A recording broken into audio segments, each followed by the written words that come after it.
On a chilly autumn evening in the village of St. Mary, Miss Jane Merrill sat in her cozy home, knitting quietly by the warm glow of her fireplace while the rain drummed heavily against the window panes.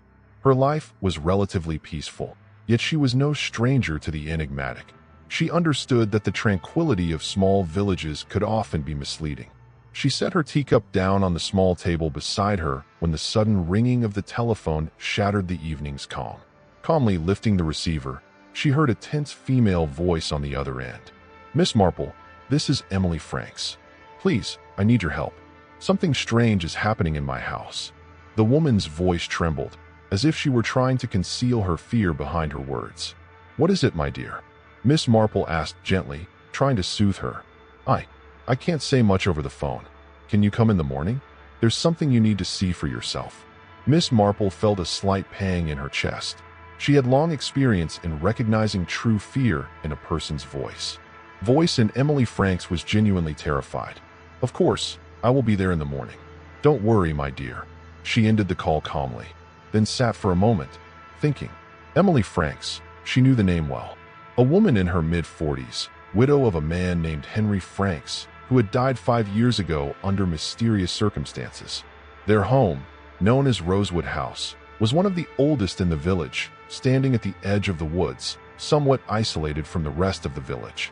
Despite its charming appearance, the house had been the subject of many eerie tales, especially after Henry's death. Miss Merrill slowly rose from her chair and closed the curtains of her window. The rain hadn't stopped, and the air outside was unusually cold. "Rosewood House," she murmured to herself. "I wonder what secret it holds this time." The next morning, as a pale sun peeked through the clouds, Miss Merrill donned her brown wool coat and placed her elegant hat on her head. She picked up her small handbag containing a notebook, a pen, and a few simple tools she often found useful during her explorations. As she departed from her home, she ventured toward the outskirts of the village, where Rosewood House loomed. The chill in the air mingled with the remnants of the previous night's heavy rain, leaving the path beneath her feet slightly muddy. With each step, she took in the familiar sights of the village, keenly aware of the subtle details that often escaped others. Rosewood House was not far off, yet it appeared to stand in solitude, encircled by towering trees that formed natural barriers, either shielding it or shrouding it in mystery. Upon arriving at the old iron gate, she observed the black paint, now peeling and weathered, a testament to the passage of time. Time seemed to drift away, and the silence enveloped the space with an unsettling weight. She pressed the doorbell, and after a brief pause, the door creaked open to reveal Emily Franks.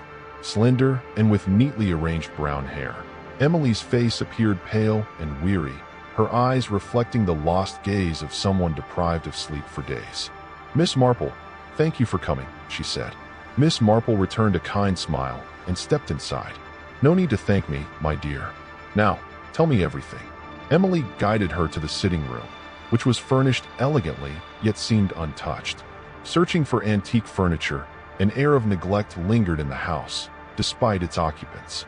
Miss Marple settled onto the sofa, while Emily perched on a chair across from her, visibly anxious.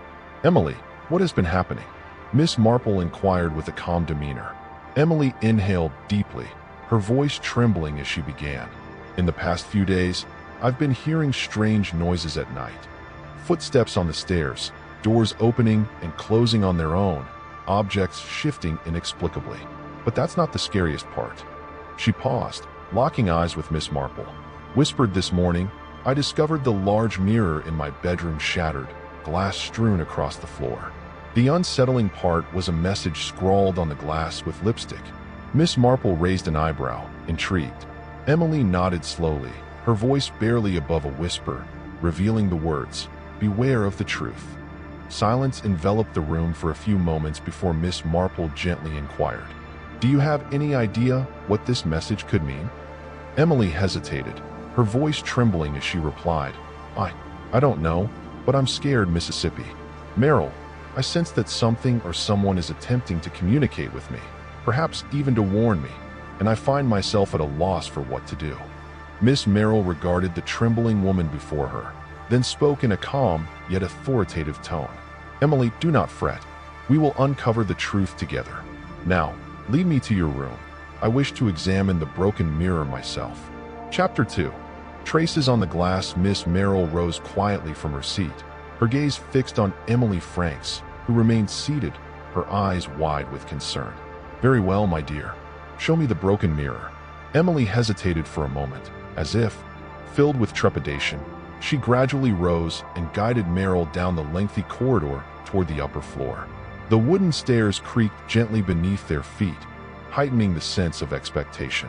Upon reaching the upper floor, Emily paused before her bedroom door, taking a moment to gather herself before pushing it open. Miss Marple stepped inside, her gaze sweeping the spacious room, which boasted tall windows that let in natural light, though heavy cream-colored curtains shrouded them, casting a muted glow throughout the space. In one corner, a large bed lay with elegant yet unkempt sheets, suggesting its occupant had endured restless nights. Beside the wardrobe stood a mirror, its shattered glass strewn across the floor, casting an eerie light. The message was unmistakable: "Beware of the truth," scrawled in deep crimson lipstick. The handwriting was neat but rushed, hinting at a state of distress or fear. Miss Marple cautiously approached, crouching slightly to scrutinize the scattered shards of glass. Taking a deep breath, she used her white handkerchief to pick up a small shard of glass, its surface marked with traces of lipstick. "You haven't touched the glass, have you?" Marple asked, her gaze fixed elsewhere. "No, I didn't dare. When I saw the message this morning, I was terrified and left the room immediately," Emily replied in a hushed tone. Miss Marple stood up, scrutinizing the frightened woman before inquiring, "Do you own any lipstick in this shade?" Emily's eyes widened as she quickly shook her head. "No, I never use this color, and I doubt it even exists. My house held an intriguing mystery." Marple pondered the implications of the lipstick not belonging to Emily. It suggested that someone else had inscribed the message. But how had they gained access to the room? She approached the large window, drawing back the heavy curtains to expose the glass, which was firmly shut. Attempting to open it, she discovered it was locked from the inside. Had the window been open last night? No, she was certain it had been completely closed, just as it was now. Thus, entry through the window was impossible. Marple shifted her gaze toward the door, then back at on the floor. There were no signs of forced entry and no footprints on the plush carpet. However, she noticed something else. Beside the scattered glass on the vanity table lay a long blonde hair, barely visible against the dark surface. "Emily, your hair is brown, isn't it?" "Yes, of course. Have you had any guests or visitors recently with long blonde hair?" Emily hesitated, as if trying to recall something, then replied slowly, "Actually, I don't think so. No one has visited me in a while, at least not anyone fitting that description." "Marple." She picked up the strand of hair with her handkerchief, examining it closely. This hair did not belong to Emily. The lipstick was not hers. The window had been closed, so how had the message appeared on the mirror? At that moment, Miss Marple felt that this was no mere strange incident, but a true mystery that needed solving. She turned to Emily and asked in a calm yet meaningful voice, "Emily, have you told me everything, or is there something you're hiding from me?" Chapter 3. Ghosts from the Past. Emily Franks stared at Miss Marple for a few moments. Moments hung in the air, a palpable tension between her urge to speak and the anxiety of revealing too much. Her lips quivered slightly before she inhaled deeply, whispering, "No, I have nothing to hide." Yet, Miss Marple was not easily fooled. She sensed that Emily was guarding a secret. However, Marple chose to hold back for the moment. "All right, let's assume you know nothing about the blonde hair strand or the message written in lipstick," Marple said, methodically circling the room, her gaze scrutinizing every detail. "Every corner held a secret, and I was convinced that someone had slipped into this room during the night." The silence enveloped us, but it was far from comforting. It was heavy with tension and anticipation. Marple approached the door, scrutinizing the lock before cautiously turning the handle. To my surprise, the door opened effortlessly. "Was the door locked when you went to bed?" Marple inquired, still not meeting Emily's gaze. "Yes, absolutely.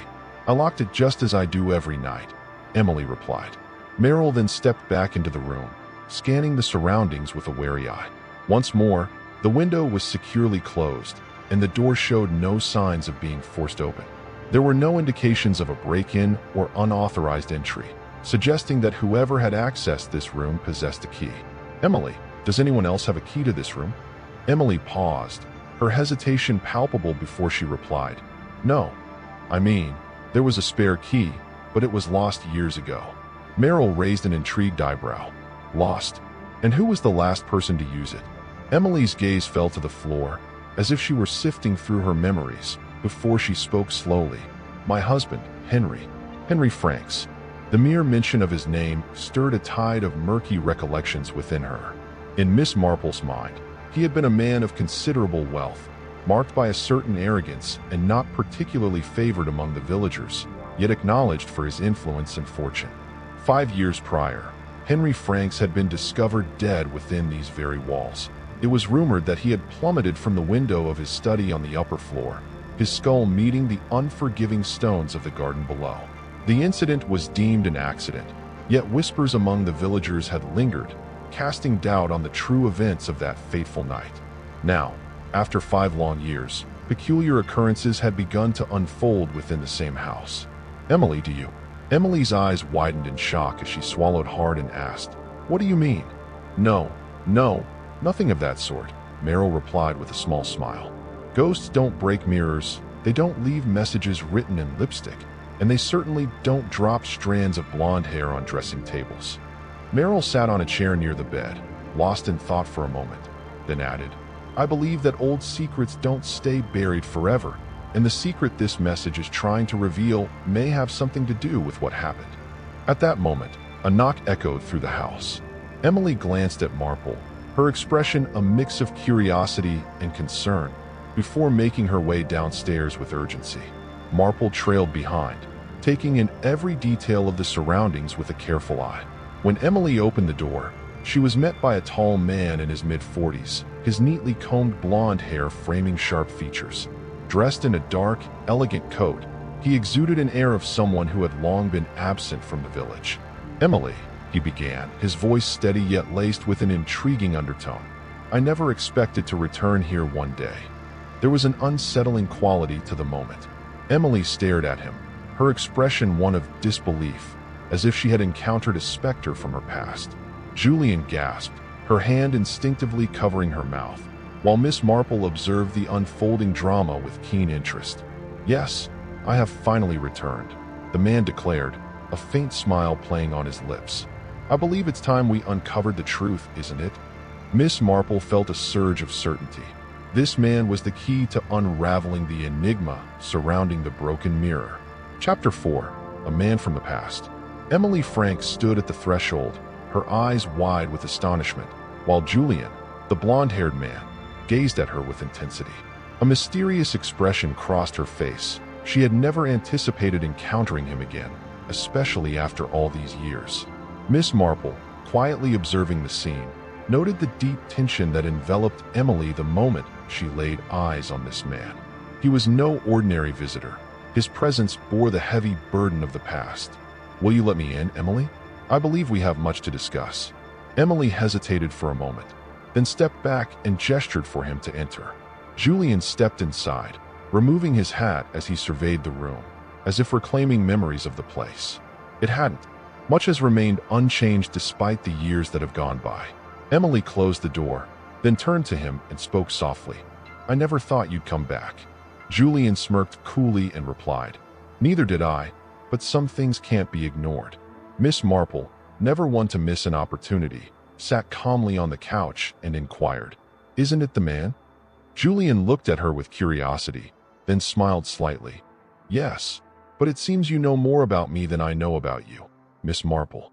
Julian nodded respectfully, though he did not appear surprised.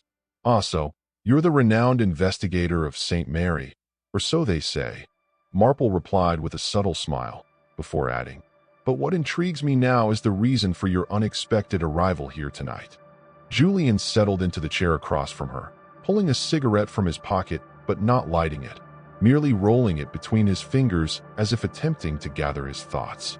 "I returned because I heard peculiar things were occurring here at Rosewood House, and I wasn't the only one who caught wind of it." Julian and Emily shared a silent glance, laden with meaning. With old secrets lingering in the air, he spoke again, his voice taking on a more serious tone. I believe what's happening here is connected to what occurred 5 years ago when Henry died. Marple asked, her tone calm yet firm. And what is your connection to that? Julian sighed before responding. I was close to the family. Henry didn't like me, but he had to tolerate me. I was his only friend, or so I thought. I left shortly before his death after an argument between us. You argued about what? Julian shook his head. Henry was a difficult man, hard to please, and he had many secrets. He expressed a feeling of being observed, as if someone were tailing him. Miss Marple cast a glance at Emily, who had stayed quiet, though her worry was clear. Did you know anything about this, Emily? No. I mean, maybe he was just imagining things. Henry was always a bit too cautious. Miss Marple rose slowly and approached the fireplace, where an old photograph lay, one of Henry and Emily at a party, surrounded by a crowd. She picked it up and examined it for a moment. Julian, did Henry have any enemies? Someone who might have wanted to harm him. He had enemies everywhere, yet he trusted very few, and you were among them. Julian's expression hardened for a moment before he replied, I don't know, but I do know that his death was no accident. Now, after all these years, the ghosts are returning to haunt us. Ghosts don't break mirrors, Marple said, looking directly at Emily. And they don't leave messages written in lipstick. Then what do you think? Julian asked, curiosity evident in his tone. Marple turned to him, her eyes gleaming with intelligence. I think someone is trying to uncover the truth, yet not by ordinary methods. I suspect that individual was well acquainted with Henry and might even know you, Julian. At that instant, a subtle creaking noise resonated from the upper floor. The three of them shifted their attention to the staircase, where the sound echoed once more. They shared anxious glances. Miss Marple retrieved her small flashlight and stated with composure, I think it's time to discover who has been rousing the spirits in this house. Chapter 5, Whispers in the Dark. A moment of silence enveloped the house as Miss Marple, Emily, and Julian gazed at one another. The staircase ascending to the upper floor echoed with a faint sound, reminiscent of cautious footsteps treading through the shadows. Miss Marple, undeterred by the unknown, clutched her small flashlight and approached the stairs with deliberate quietness, Julian and Emily trailing closely behind, their eyes scanning the enveloping darkness with trepidation. With every step, the atmosphere thickened with tension. The house lay in an eerie silence, the only interruption being the wind's mournful whistle through the aged windows. Upon reaching the upper floor, Marple hesitated for a brief moment before. Whispering, the sound drifted from the left. Henry's old room, didn't it? Emily nodded, clutching the edge of her dress anxiously. Yes, I haven't opened it since he died. Marple glanced at the closed door, then reached for the handle, turning it slowly.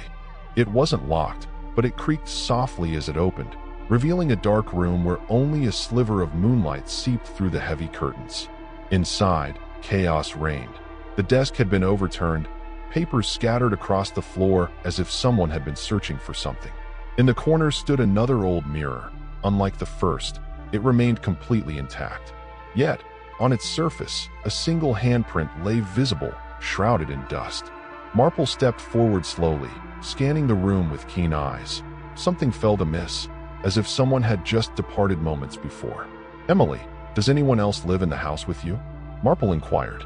Emily shook her head quickly. No, I've lived alone for years. Just then, a faint rustling emerged from behind one of the curtains, as if someone was shifting within. In the stillness, attempting to stay concealed, Marple and Julian shared a fleeting look before Julian boldly stepped forward and pulled the curtain aside. Yet, there was nothing, only a slightly ajar window allowing the chill of the night to seep in. Marple leaned out, but the darkness was impenetrable, offering no trace of the presence that had lingered just moments before. This can't be a coincidence, Marple murmured, turning to Emily with a grave look. When was the last time you were in this room?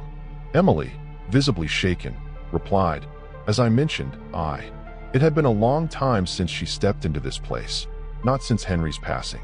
Marple surveyed the room again before making her way to the overturned desk. Kneeling, she began to sift through the disordered papers. As she lifted one, her eyes grew wide with surprise. It was an old letter penned in Henry Frank's own hand. With care, she unfolded it and began to read softly. "If you are reading this, it means I have already disappeared or something terrible has happened to me. Trust no one, not even those closest to you. There is a dangerous secret buried. In this house, if it is uncovered, it could change everything." Marple slowly stood up, her eyes gleaming with focus. "Emily, did you know about this letter?" Emily quickly shook her head. "No, I've never seen it before." But Marple could tell when someone was lying. There was something Emily wasn't saying. She turned to Julian, who was staring at the letter in shock. "This is impossible. Henry was not a man who scared easily. If he wrote this letter, it means he was certain someone wanted to harm him." Marple asked calmly, "And you, Julian, did you know anything about this secret?" Henry mentioned it, and Julian hesitated for a moment before responding. "No, but I do know that Henry wasn't exactly a clean man. He had enemies both inside and outside the village."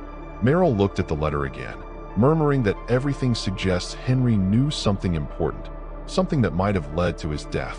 Then she turned to Emily and said, "I think you know more than you're admitting." Emily shivered slightly, as if hiding something, then replied, I don't know anything. I swear, Miss Marple." But Marple remained unconvinced. Unconvinced, she was certain that the key to this mystery lay hidden somewhere in the house. The pressing question was who might be trying to uncover it first. Before she could voice her thoughts, a loud shattering sound erupted from downstairs, causing everyone to jump and stare toward the lower floor in alarm. Marple tightened her grip on her flashlight and remarked, "It seems we have another visitor." Without a moment's hesitation, she began moving swiftly toward the source of the noise. Chapter 6: The Buried Secret. The sound of shattering glass echoed through the house stood still, freezing everyone in place for a moment before Miss Marple moved forward with steady steps toward the staircase. She held up her small flashlight and lifted the hem of her skirt slightly to descend quickly without stumbling. Behind her, Julian followed cautiously while Emily hesitated at the top of the stairs, clutching the railing as if afraid to face whatever awaited them below. When Marple reached the ground floor, she immediately spotted the source of the noise. One of the sitting room windows had been smashed, shards of glass scattered across the old carpet. Yet the most curious sight wasn't the shattered glass. It was what rested in the center of the room, an ancient, dust-laden envelope, marked by yellowish stains of time. Marple bent down, her fingers delicately grasping it. Sealed with red wax, the envelope bore elegant yet weary handwriting that read, "To whom it may concern, the truth never dies." Who could have left this here? Marple pondered, her gaze drifting toward the broken window, but the darkness outside loomed thick, offering no hint of anyone nearby. Julian stood beside her, his eyes fixed on the scene. With a sense of trepidation, she examined the envelope, its age apparent. Could it possibly be linked to Henry? There was only one way to uncover the truth. Miss Marple delicately opened the envelope and retrieved an ancient letter, the ink faded yet still readable. "If you are reading this letter, it means I did not survive. I can no longer keep this secret. I have discovered the truth, and now I am in danger. If anything happens to me, search for the evidence underground." Marple raised an eyebrow as she reread the final line. "Search for the evidence underground."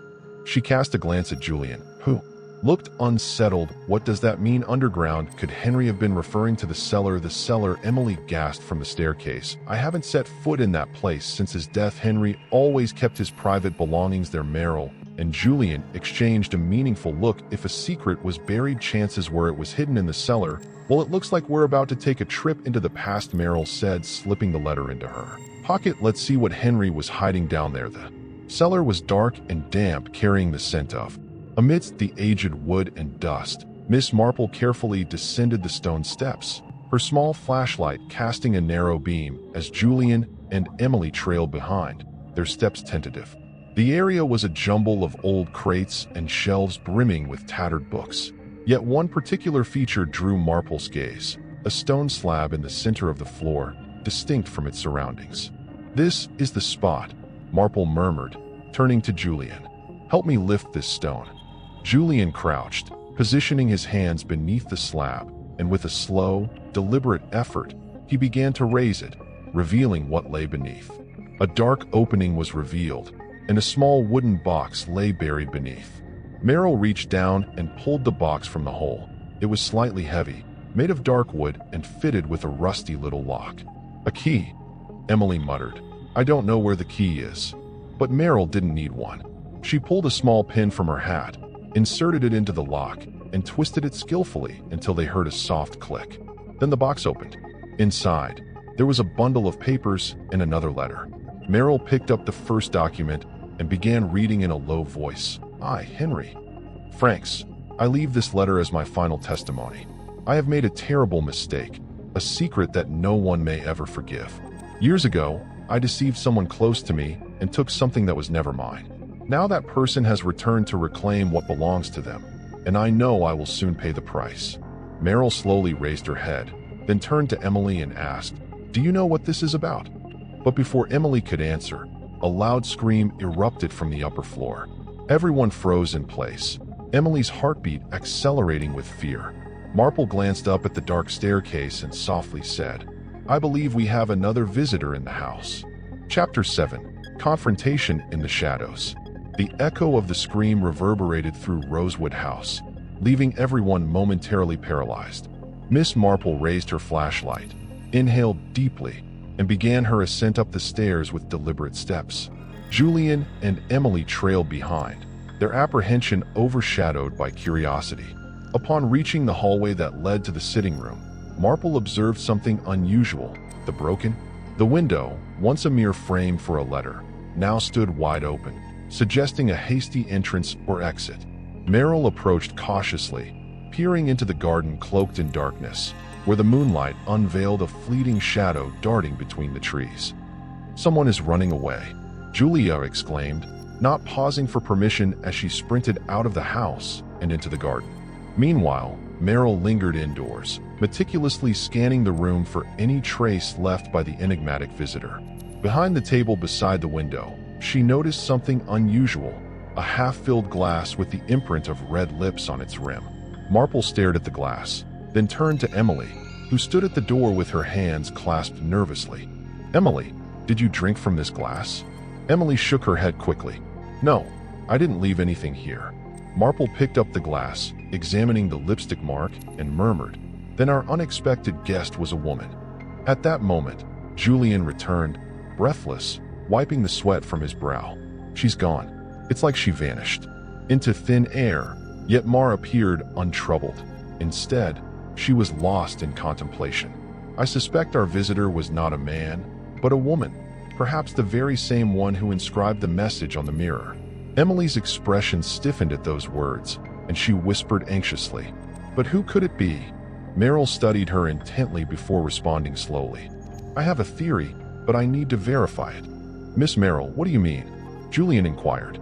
"I believe the woman who entered this house, who left this glass, and who may be orchestrating these events is not unfamiliar with this narrative." Emily turned to face Marple directly, her voice steady as she revealed a truth from the past, someone Henry Franks had dreaded confronting. The air thickened with silence, and Emily's gaze fell, as if she were trying to escape Marple's penetrating stare. In a voice that quivered, she spoke, "You mean Lillian."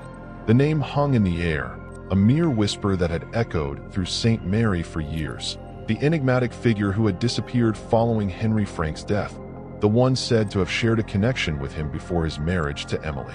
Yet, the mystery of her fate had remained unsolved until now. "That makes perfect sense," Marple remarked, her steps slow and deliberate as she paced the room. Around the room, if Lillian is still alive, she may have returned for revenge, or perhaps she's searching for something important, something that belongs to her. But why now, after all these years? Emily asked, her eyes filled with anxiety. "Because something has awakened this secret," Marple replied. "Perhaps it was the buried box in the cellar, or maybe someone has known the truth all along and has now decided to reveal it. We need to find Lillian before she does something reckless," Julian said. But Marple had a different idea. "No, we need to wait. She will return on her own." "Why do you say that?" "Because the secret she's searching for is still here in this house." At that moment, a faint sound came from the front door, as if someone was standing there, watching. Marple slowly raised her head, her eyes gleaming with intrigue. I believe we won't have to wait long. Chapter 8. The Return of the Shadow. Silence filled the house after the sound from the front door. Miss Marple, Juliet, and Emily exchanged anxious glances before Marple slowly stepped forward, gripping the handle cautiously. Who was it? Standing there, she opened the door slowly, revealing an empty hallway. Marple looked outside, greeted by the darkness of the night and a light mist creeping in from the garden. No one was at the door, but something small had been placed on the doorstep with careful precision. Another envelope, sealed with red wax, just like the letter they had found in the cellar. Marple bent down and picked up the envelope cautiously, then closed the door behind her and returned inside, where Julian and Emily watched her with anticipation. "What is that?" Julian asked for another letter. Marple replied calmly as she sat down carefully, breaking the seal and pulling out the paper inside. "To whom it may concern, the time has come to reveal the truth. I am not seeking revenge, nor do I wish to cause more pain, but I will not let this secret remain buried forever. I want to meet you tonight at Rosewood House. I will be there at midnight." Lillian, Emily gasped, covering her mouth with her hand. "So it really is Lillian." Marple studied the paper for a moment before looking up. "It seems a mysterious guest has finally chosen to confront us. But can we place our trust in her?" Julian inquired with caution, aware that her true intentions remain unknown. "That's true," Marple agreed. "But one thing is clear from this letter. Lillian no longer wishes to remain hidden. She wants to speak, and that implies she has something significant to convey." Emily glanced at Marple, concern etched on her face, and whispered, "But what if it's a trap? What if she's not here to converse, but for something entirely different?" Marple offered a gentle smile and replied, "In this game, my dear, no one arrives without a purpose. The real question is, what is it? Does Lillian truly desire Midnight Rosewood House?" The atmosphere was unsettlingly silent, save for the rhythmic ticking of the clock, drawing nearer to midnight. Miss Marple occupied the sitting room, flanked by Emily and Julian, both fidgeting with anticipation for their awaited guest. The windows were sealed tight, and the sole illumination in the room emanated from the lamp Marple had set on the table before her. "Do you think she will really come?" Emily whispered, her eyes brimming with anxiety. "She will," Marple replied with assurance, her gaze fixed on the clock as it chimed 12 o'clock. At that precise moment, a gentle knock echoed through the room. Emily tensed in her chair, while Julian sprang to his feet, glancing at Marple as if awaiting her signal. "Open the door, Julian," Marple instructed, her grip steady on her teacup. Taking a deep breath, Julian approached the door and slowly pulled it open. There, framed in the dim light, stood a woman shrouded in the night shadows, draped in a long coat and an elegant hat that obscured part of her face. "Lillian, good evening," she greeted in a soft yet assertive tone. "I knew you would be here." As she entered, her footsteps were deliberate, the door clicking shut behind her. With a measured grace, she took off her hat, unveiling a face that, while still beautiful, bore the marks of untold stories and hidden burdens. "So, Lillian," Marple observed, her gaze unwavering, "you've finally chosen to show yourself." Lillian settled into the chair across from Marple, placing her petite leather handbag on the table. Her voice, steady yet tinged with unspoken feelings, broke the silence. "I had no choice. The moment has arrived to unveil everything." Em and Julian exchanged glances, the air thick with anticipation. Uneasy glances exchanged as Miss Marple remained fixated on their enigmatic guest. "Then we're listening," Marple said, her eyes sparkling with insight. "What is the truth you've been concealing all these years?" Lillian inhaled deeply before finally revealing. "Henry Franks did not die in an accident. He was murdered." A hush enveloped the room. Emily stared at Lillian in disbelief, while Julian leaned in, struggling to grasp the gravity of the revelation. As for Miss Marple, she appeared unfazed, having harbored suspicions for quite some time. Yet, the lingering question remained. Lingering in the air was the question of who killed Henry Franks and why. In the chapter titled "The Buried Truth," a deadly silence enveloped the sitting room after Lillian's revelation. Henry Franks did not die in an accident. He was murdered. Emily sat in her chair, her hands trembling slightly as she fixed her gaze on Lillian, while Julian sat across from her, arms crossed, his expression a blend of doubt and shock. Miss Marple, however, remained entirely composed, her eyes locked on Lillian, awaiting further details. "What do you mean he was murdered?" Julian asked, his voice taut. Lillian sighed slowly. Then she said she wasn't there that night, but she sensed Henry was concealing something that troubled him. In the days before his death, he spoke of people who wished him harm, yet everyone insisted he fell from his window. Emily, grappling with the revelation, questioned how he could have been murdered. Lillian shot her a piercing look and replied, "Because he didn't fall on his own. He was pushed."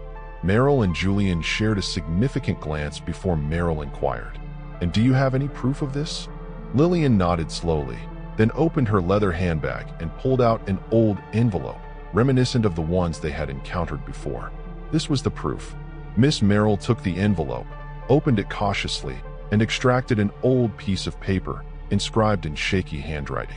"To whoever finds this letter, I know I may be in danger. I have discovered a secret I was never meant to know. Someone wants to silence me, and I believe tonight will be crucial. If I do not survive, know that the killer was here in the house. Do not trust the person closest to you." Henry Franks Marple slowly placed the letter on the table and lifted her gaze to Emily, who was now trembling violently. "Henry wrote this before he died," Emily whispered. "Yes, but this doesn't tell us who the murderer is," Julian said, frustration in his voice. "Oh, but it tells us quite a lot," Marple said, rereading the final line aloud. "Do not trust the person closest to you." "The person closest," Marple murmured. "That means the murderer wasn't a stranger, wasn't someone from outside the house. It was someone Henry knew very well." At that moment, all eyes shifted to Emily. She gasped, her eyes widening in horror. "No, that's insane. How could I have killed my husband?" Marple replied calmly. "You were the only one with him in the house that night." "But I was asleep," Emily protested. "Were you really? Or perhaps you were awake and confronted him about something you discovered. Maybe you couldn't handle the shock." No. Emily shook her head violently, her hands trembling. "I didn't do anything." Lillian, who had been silently observing, finally spoke, her voice quiet but firm. "Emily, stop lying. We know the truth now." Emily broke into sobs, covering her face with her hands. "I didn't mean for this to happen." "So you did it." Marple's voice was quiet but firm. Emily struggled to breathe, then spoke in a weak voice. "I knew he was cheating on me with you, Lillian. I had known for a while, but he didn't care. He always belittled me, made me feel like I was nothing. That night, I confronted him. We argued. He was yelling at me, telling me I was just a burden to him, that he wished he had never married me. And then I lost control. I pushed him. I didn't mean to kill him. I swear I didn't." Silence filled the room as Emily buried her face in her hands, her body trembling with sobs. Miss Marple watched her with quiet sadness before saying, "The truth always finds its way out, Emily, no matter how hard we try to bury it." Julian remained speechless while Lillian gazed at the woman who had once been the wife of the man she had loved. Marple slowly stood up, placing a gentle hand on Emily's shoulder before saying softly, "It's over, my dear." 2 weeks later, Emily Franks was arrested and confessed to her. Though she maintained that she had never meant to take Henry's life, it had been a moment of rage that proved fatal. Lillian ultimately chose to depart from St. Mary Me after uncovering the answers she had sought for years. Upon her return to her quaint home, she settled by the window with a cup of tea, contemplating yet another mystery she had deftly solved. For secrets, no matter how deeply we attempt to conceal them, never remain hidden indefinitely. The end.